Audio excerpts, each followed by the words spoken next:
and welcome back to the Ben Motorcycle Adventures podcast, your hub for everything off-road, dual sport, and adventure motorcycle. My name is John. I will be your host. Let's get right into it. Episode number 9, Ben Motorcycle Adventures podcast. Thank you for joining me. Thank you for subscribing to this podcast. It means a lot. And as again, love to see all the downloads stack up. Blows my mind. So thanks, guys.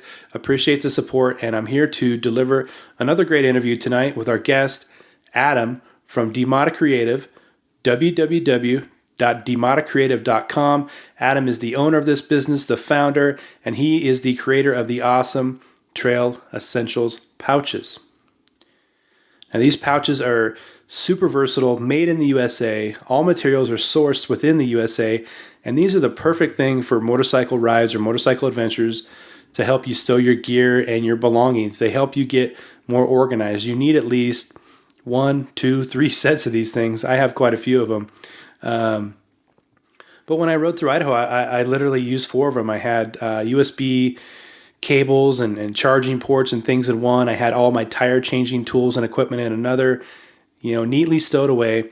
This is a great product, really affordable, and again, made in the USA, material sourced in the USA. So it's great to have Adam on. I think I came across his Instagram profile in June or July, started talking with him. He's a great guy. He's collaborated with a number of companies on these pouches, and we're just here tonight to talk about his journey, talk about his products, and talk about his small business. So without further ado, let's get in there and hear what Adam has to say. Thanks for joining us tonight. www.dmadacreative.com. Adam, how are you doing tonight? Thanks for joining us.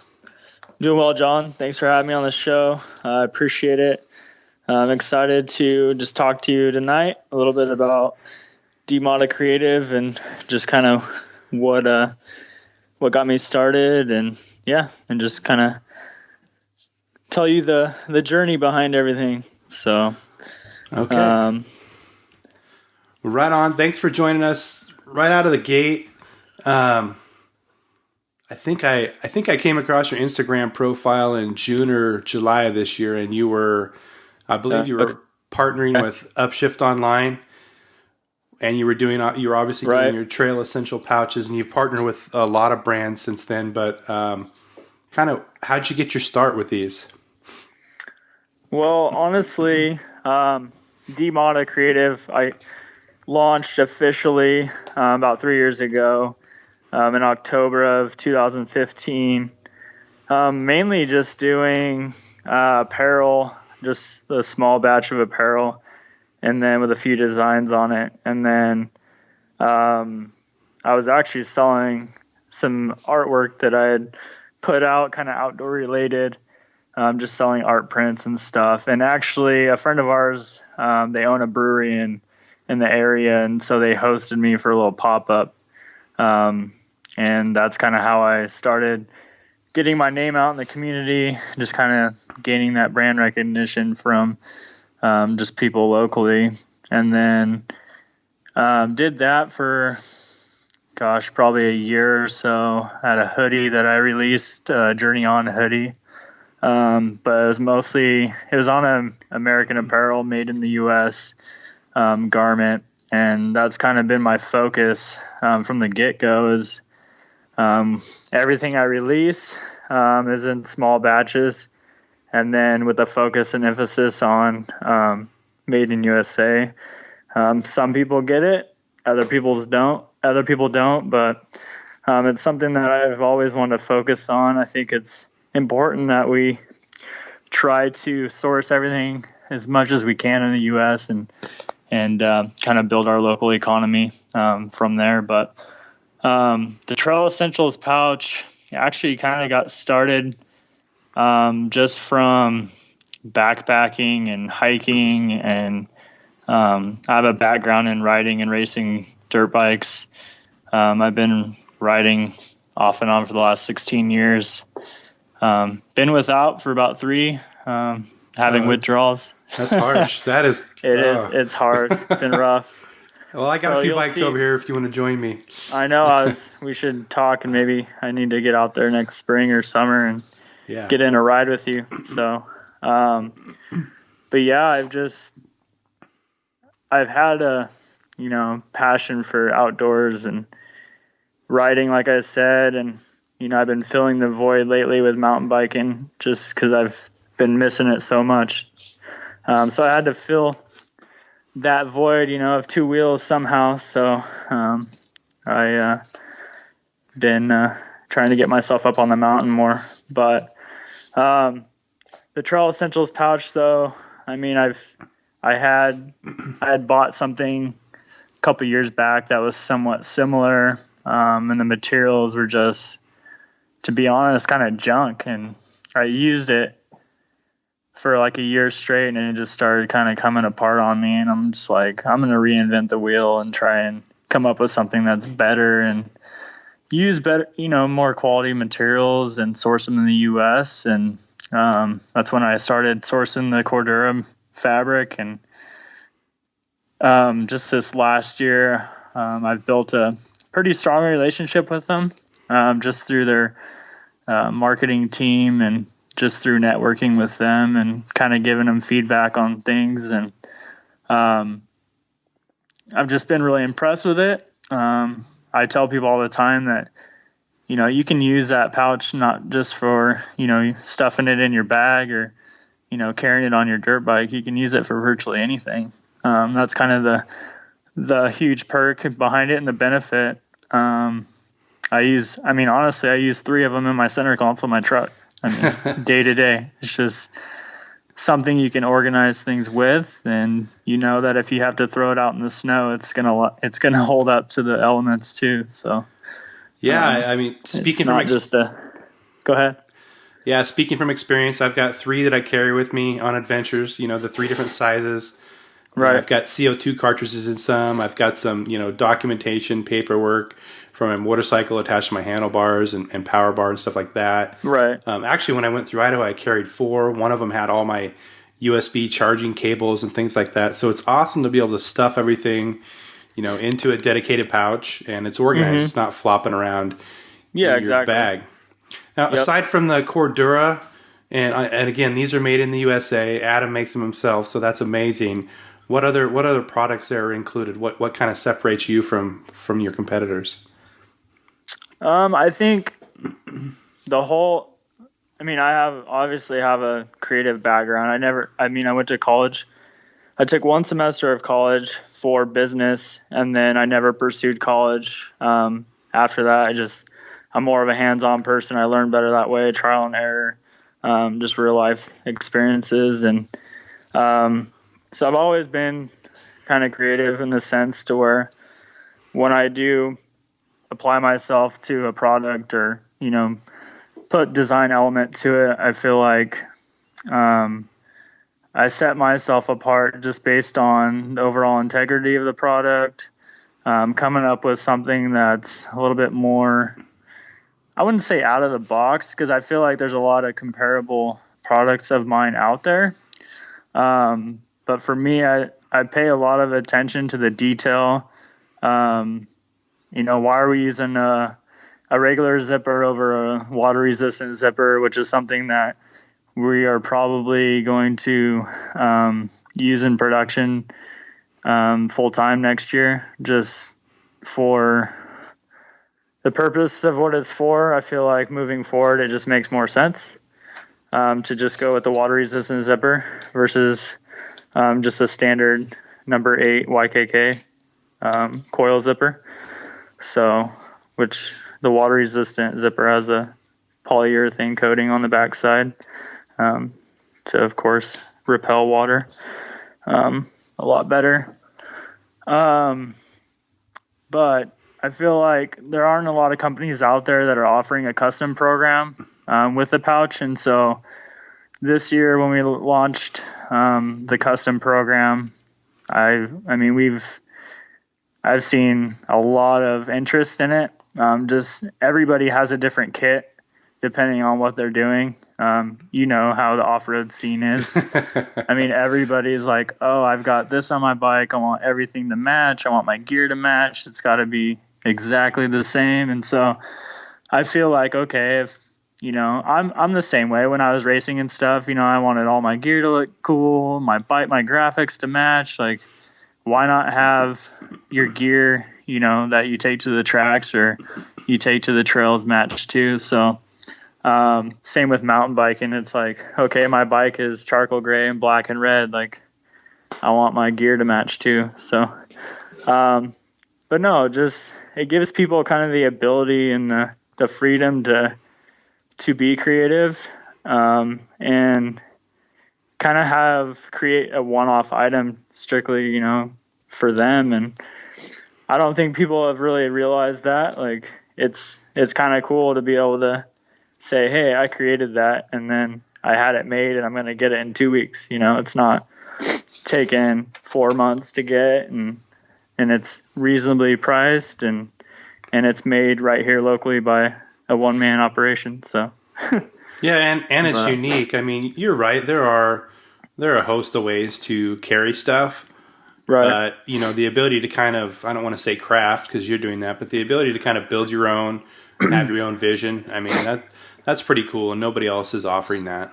Right. And you had touched on, like what new products are going to be kind of, on the back burner right now that we're kind of thinking about releasing. And we have a few in mind that been kind of mocking up and talking to a couple different people about, and but I'm not going to release anything until we've got prototypes and stuff. People have asked, what about backpacks and duffel bags? Cool. But I'm just not there yet. And I want to make as much as I can myself, not because I am a control freak. It's just from a small business standpoint, it just makes more sense right now because I can control my minimums and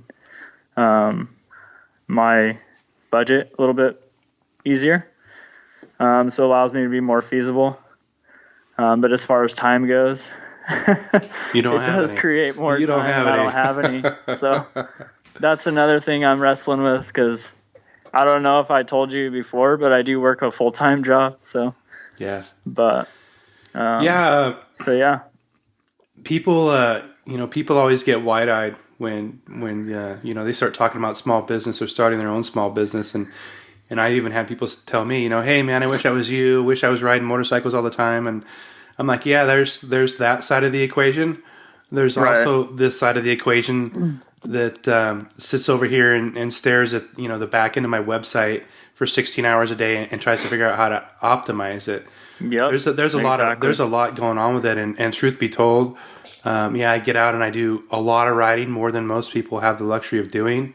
But at the same time, I work 7 days a week. I had kind of an epiphany with my website last night as I'm going to go through and restructure it. And I was up till 9 o'clock this morning, grabbed a few hours sleep, got back up and went back to work. Now, that's not the case for every small business owner, but I think under most circumstances, we're working and we're grinding all the time. Yep.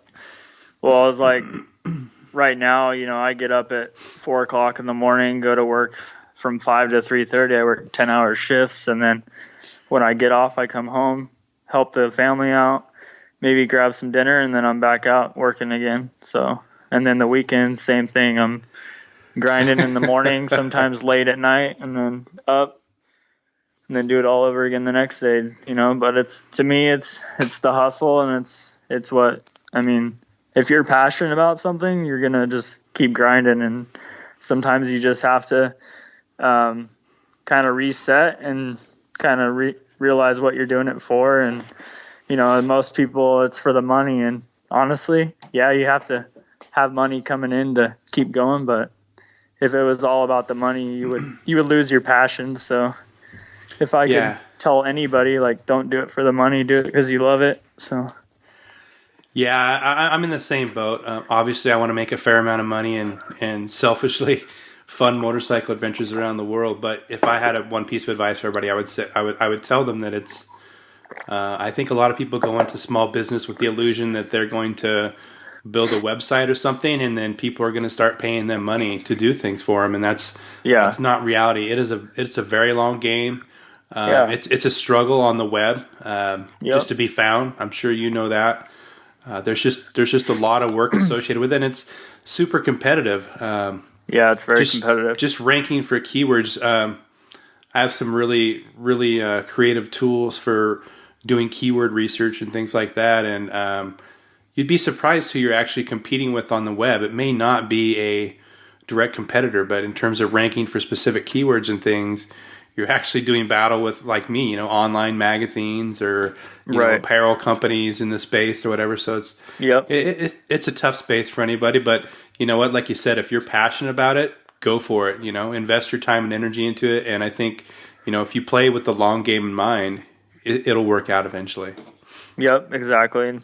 And to me, it's like working with other like-minded companies and collaborating on, say, the pouches, for example, we did for you guys. Like, to me, like, that's what gets me up in the morning. Like, that's, to me, is the enjoyable part of the process. And I think when more people see it that way, instead of just like, oh, I got to make a sale today. Oh, I got to make a sale today. It's like, no, like sometimes when you're like creating with other people that believe in the same thing you do and are passionate about the same, riding dirt bikes, getting out in the outdoors. And to me, that's what fuels your drive even further to want to keep going. And when you're just like behind the computer all day looking at your computer screen, is that really worth it? Like, I'd rather be out talking to people and networking and working on a project together and, coming up with something cool that at the end of the day, we can both benefit from and use and put it to, like add it to our toolkit, so to speak. So, yeah. And I think if anything, small business, having a small business or a couple of small businesses taught me, it's just taught me a lot of things that I otherwise wouldn't have learned. I'm sure you're in the same boat, but I have skills. I have skills that I've developed over the past few years that I was like, I never thought I'd be able to do any of that stuff. So, right, a little bit of reward on that end too. definitely. And I feel like each day you learn something new, and you can always add it, to your business in some way, shape, or form, and you can learn a lot from other people too. Not necessarily stealing ideas, but just gaining appreciation for the legwork that's involved.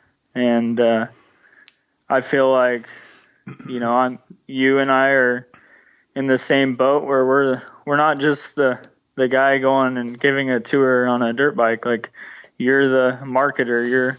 You're putting yourself out there. You're, like you said, you're restructuring your website. There's so much involved that I don't think people realize. And when they see your Instagram feed and think that every picture's got to be perfect, that's where they're wrong. Because I'd rather tell my story being real and raw than having everything look the same and perfect, because the process isn't perfect. And people need to know that. No, like, it's there's a lot of trial and error. There's a lot of failure involved, and it's all part of it. So yeah, tons of twists and turns along the way. Definitely plenty of failures, and even I told my girlfriend this morning. She got up to go to work, and I was still up working, and I was like, man, these are the types of things you wish you'd known a couple of years ago. And I have a couple other websites, but I'm like, if I want to build a website for something right now, and the things I know, I could get it up and running and ranking pretty well right out of the gate. But all those things that you kind of learn through trial and error, because you're a small business, you can't afford to have people optimize your site or whatever. They just take longer. I remember a conversation I had when I first built this site, and I was looking for SEO help and optimization, and I told him my budget was $1,000 or something, and the guy called me back right away on the phone and said, "Hey, I think you're in the wrong space. We charge $20,000 a month to optimize a website." And I was like, "Wow." So that's what we're up against. So that's crazy. I know my father-in-law is the same thing. He's like, "Oh, we just spent $60,000 in graphic design help this like 6 months." I'm like, "Oh my gosh."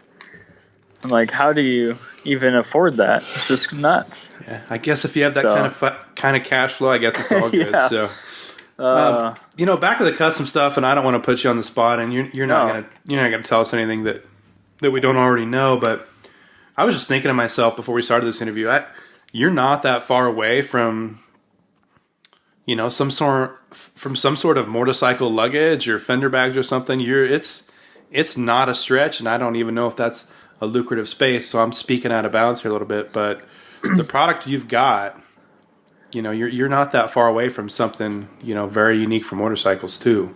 Right. And no, it's definitely something that's been in the back of my mind. And, being a full-time machinist, I definitely have access to various different mounts and things that I could develop. But honestly, I don't want to get stale with the Trail Essentials pouch, if that makes sense, and just keep doing that forever. Sure. But right now, that's kind of my niche. We do have a few things that I'm going to probably come out with this spring. But as far as the bigger items, I don't know if I really want to venture that far out because the competition is so tough right now, and I just kind of want to stick to what I'm doing and not really ride it out and get comfortable, because I don't feel like you ever want to get too comfortable. But I just,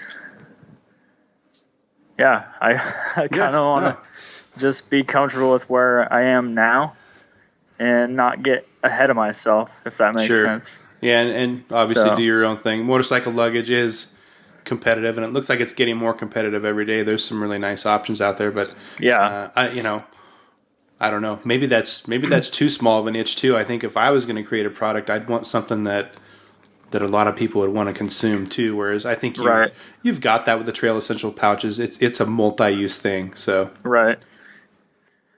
Yep, and I think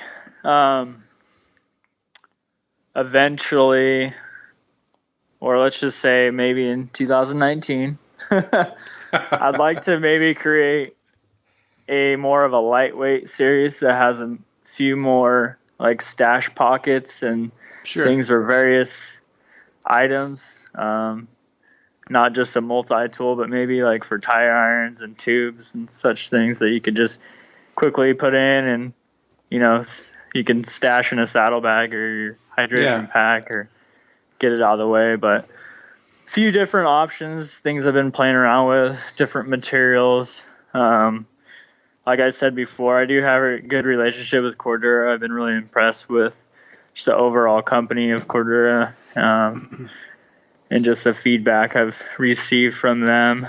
Been super supportive of what we're doing, what we're trying to do. So I want to stick with Cordura, but if there's another material out there that we can still source in the U.S., then definitely go in that direction too. Sure. But I really want to emphasize that I really want to stick with made in the USA products. I don't want to outsource things overseas. Since day one, that's kind of been my focus. Like I said, some people understand it, and others are like, why? Like, why not just get it made for $3 and and mark it up 200%? And it's like, no, I don't want to be that guy. Yeah. I totally understand that company. So I've got friends that have pretty lucrative T-shirt companies, and they have stuff sourced from China, and the markup on it is much better for them. The margin is greater. Right. So I mean, you as a business owner committing to made in the USA and maybe sacrificing a little margin, I mean, that's just a testament to what you believe in. So I get it. Right. I get the other side of the equation too. But like I tell people, when we go on motorcycle tours and adventures, I don't like to camp off the bike. And why is that? Because we usually roll through small towns, and there's small struggling businesses there, and I want to give them money. I want them to be open next year. Exactly. So I think kind of the same mindset there. Yeah. Well, that's just it. If people stop, riding through those small towns and, recreational use, a lot of those towns, they rely on that, summer recreational, out of 3 months out of the year. And if we stop doing that, then, there goes that, that town and the livelihoods of that, little town. So, yeah, they just kind of go away. And I think that's sad. I kind of saw that on a larger scale than I would see in Oregon, in Idaho. Yellow Pine, for instance, a Yep. town of like 25 people, and you were like you roll in there on a motorcycle, you're like a hero. You're going to Yeah, spend some exactly. money. Everybody wants to talk to you, and I mean, that type of stuff, makes for cool adventures. It does. Yeah. I was wondering, here's just kind of off the hip here, where do you get your inspiration for this stuff? Um. Honestly, um, bike packing and backpacking and just really everyday use. Riding dirt bikes too, and I don't think I told you this because it's been a while since we've talked. We've just talked through email and Instagram, but I've been in manufacturing probably like over a decade, and then before I switched positions and started being a machinist, I actually worked for Pro Moto Billet. Oh, cool! I didn't know that. And I ran the shipping and packaging department for about 2.5 years for them.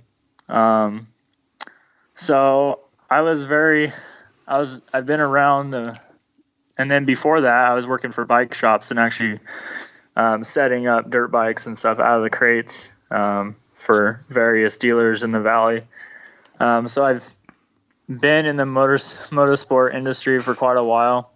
And then, like I said, I have a background in riding for the last 16 years. But so I've rode gear, I've used a lot of gear, and I've definitely have tested it out and put it through the ringer a few times. And so I think when I kind of in the back of my mind when I started Dmada, not at first, but as I'm coming out with various products that are more gear related, that's always in the back of my mind is, okay, are they going to hold up after a 80-mile ride? Are they going to, if it's rattling around in somebody's bag when they grab it, are the seams going to rip out? Just those are the types of things that you have to think about. I don't want somebody to buy a bag and have it, be done in a week.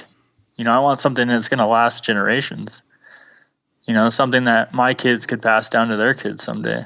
So, yeah, I don't think your Trail Essentials pouches are going anywhere. I got 4,000 miles on mine. They look like they're brand new. I don't, you know what I mean? I can't. I think we need a testimony, product testimony. I can definitely give you a product testimony, and I'm here to tell you they're probably going to get another, 20,000 miles on them next year. But they are. And I'm like anybody else. Awesome. Pull them out of the bag, throw them in the ground, dig through them, whatever. Yeah. But totally durable. And I don't think people realize, and I haven't done a very good job of really highlighting this, but on the pouch itself, there's no bottom seam. So, like over time, with all the weight, depending on what you load it up with, will probably never wear out. Versus if I were to cut the fabric perfect to size and then sew around all of the seams, over time that thread, and after pounding of multi-tools and trail tools and various things, it's going to rip out. And so when I designed it, I'm like, no, I'm going to figure out a way where I can make this to where there is no bottom seam and top seam. So yeah, to me it increases the structural integrity of the pouch, and to me it's going to last even longer because of it. So yeah, I actually hadn't noticed that. Interesting. So yeah, cool. But how have things been on your end as far as adventure rides in this past summer? This past summer was great. I always tell people, much like college. I think the greatest thing I walk away from, the greatest thing I take away from a college education is that time, literally in a classroom working with diverse groups of people. Right. Right. I am a business major, and I sweated through all the economics and statistics and crap like that, and it is relevant for my small business, right? And it was relevant for the aerospace industry that I used to work in. But if there's one takeaway for me, it's working with, or having the ability to work with diverse groups of people. And it's no different on tours. We've had people come from Texas, New Jersey, New York, Hawaii, all over the map. And you know what? Everybody's different. Everybody's, the experience that they're after is unique. And then across the board, we're always going to have different skill levels. So I think, it's one of those things where I have to be fluid and ready to adapt and kind of assess that and provide a good adventure for everybody. But the most rewarding thing for me, if you've been to Bend before, there's definitely plenty to see and plenty to do. Right. But people that haven't been here and getting them up, 7,000-8,000 feet on a motorcycle and looking over the area, that's one of the coolest things for me because they're always blown away. And actually, I even took a guy on a tour that lives about 3 hours from here this summer. Wow. And he hadn't been in all the nooks and crannies and the places that we explore. And he was taken back. So that's really the rewarding thing for me. Hearing their testimonies, hearing people say, hey, I want to come back next year. That's what it's all about. Right. Yep. So.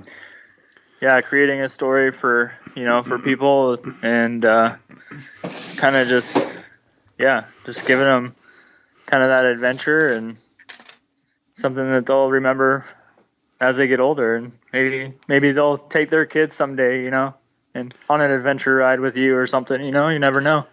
Yeah, so, I mean, it's kind of cool. I think there's a lot of people out there right now that are curious about adventure too. So a lot of my podcasts are really steered around, educating people on that to the best of my ability. And I bring on, I interviewed a guy yesterday that's a world traveler on a motorcycle, and he gave us a ton of knowledge, a ton of ideas and tips. And I want to educate people and, get them off the couch, get them out the front door, and get them out adventuring too. I think, we need to kind of, nurture the market too. I think adventure motorcycling is just going to continue to grow. But I think part of the responsibility for me is to help people grow into it. So. Yeah, exactly. And I mean, even as a parent, it's like you want to nurture your kids, but you also want to teach them that, getting outside versus sitting on the couch on their tablet is more important. And, seeing new things is one thing, but just spending time with one another and teaching them things and being engaged and, teaching them how to responsibility of maintaining, a dirt bike and working on it and, washing it and putting fuel in it and different aspects of that, I think will go a long way versus, a lot of our kids these days, being locked behind a screen all day. So I think it's very important. I hope we, and we're probably kind of headed that way, but I hope that's not the direction that all these kids go. And then someday, it totally shifts course and we revert back or something, to a more industrious economy or something, and people don't have any of those skills. So yeah, I mean, I think you're right. Having responsibility for something like that, learning to maintain it, it's just developing life skill. And, the older I get, it's all about time, value your time. Yep. I was outside here today, and it was a non-typical Central Oregon winter day, 55 degrees, sun's out. Those are the days you got to live for. You got to get out there and adventure. So exactly. Did you get on a ride today? I did, and I was going to, but like I said, my website kept me up. So we'll get out there tomorrow. Then I got some more work to do on the weekend. But yeah. You know what? I think we'll wrap it up. Any parting shots from you? Anything you want to plug? I would just say that, no, thank you for having me on the show tonight. And I appreciate all the support and look forward to maybe working together this next year and maybe finding some time to get down to Oregon and get on a ride with you would be awesome. So. Yeah, I think that's definitely in the cards, or maybe I can swing out of my way when I'm in Idaho this year. We'll take a good hard look at that. We'll figure something out. But all right, guys, DmadaCreative.com, the Trail Essentials pouch. Make sure you check that out, and now you can customize it too. So set that thing up however you want it. And I'm speaking from experience. Packs are totally durable. I carry a ton of stuff in them, and I'm confident they're going to last me 15, 20 years. So Adam, thank you for coming on tonight. Glad that you're here for a guest. Glad that you're working in the space, and just really appreciate you. Thanks a lot, John. Appreciate all the support, and look forward to talking soon. Have a good night. All right. Have a good night. All right. Bye. All right. One last time, Adam, thank you for coming on the show. I really appreciate the support. And you know what? You're right. We need to get out for a ride together. We've been talking about it. I'm sure we can make something happen in 2019, and the invitation is open. If you happen to make it over here to Bend, I can put you on a bike. I can show you some good stuff. So we'll definitely clean that up in 2019, and I'm just looking forward to working with Adam in the future. You guys should visit Adam's site, www.dmadacreative.com. Obviously, you want to take a look at those Trail Essentials pouches. You need at least 1 or 2 sets. You can stow a lot of your belongings. They're rugged, they're durable. Adam backs his products, and they're made in the USA, and they're very affordable too. And I just guarantee you won't regret purchasing a set of Trail Essential pouches. So again, www.dmadacreative.com. www.benmotorcycleadventures.com. Go visit our website for information about off-road, dual sport, and motorcycle adventure riding. We've got a lot of tips and tricks to help you out along the way. If you'd like to go back through any of our previous podcasts, simply click the About link in the upper right-hand corner, then click blog, and you'll be treated to all of our written blog posts along with every podcast we've made. And a lot of times I put the show notes in there from every podcast. There's hyperlinks to things that we're talking about, so on and so forth. So go back in and check that stuff out. Obviously on the site, we've got a number of off-road, dual sport, and adventure motorcycle rides. A couple that I want to talk about here before we close out the show. The first one we've already talked about, and it is called Alpine. Alpine is a 2-day off-road motorcycle tour or event, if you will, in the eastern part of the state. It's predominantly single-track ride for 2 days. You know, the price that you pay includes lodging, it includes food, it includes things like that. So if you love technical off-road single-track style riding, this is probably a great event for you to come to. And those dates are May 31st and June 1st of 2019. So let's take some time off work and join us for a really good off-road ride in the eastern part of the state. Now, the other ride that I want to talk about is actually one of the first things that I built onto my website way back when, but it's called the Ring of Fire. And perhaps some of you have seen the page. I'm currently in the process of revamping it, making it look a little bit sexier. But the Ring of Fire, it's really my baby. Again, it's one of the first ideas I had. It's a ride that I've really been working on, investing my time in for the past 2 years, continually refining the ride. And I'm here to tell you that it has an amazing mix of killer single track, 2-track, dirt roads, national parks, national monuments, killer accommodations, all rolled into this amazing 5-day package between June 28th and July 2nd of 2019. And I'm here to tell you, this is the coup de grace.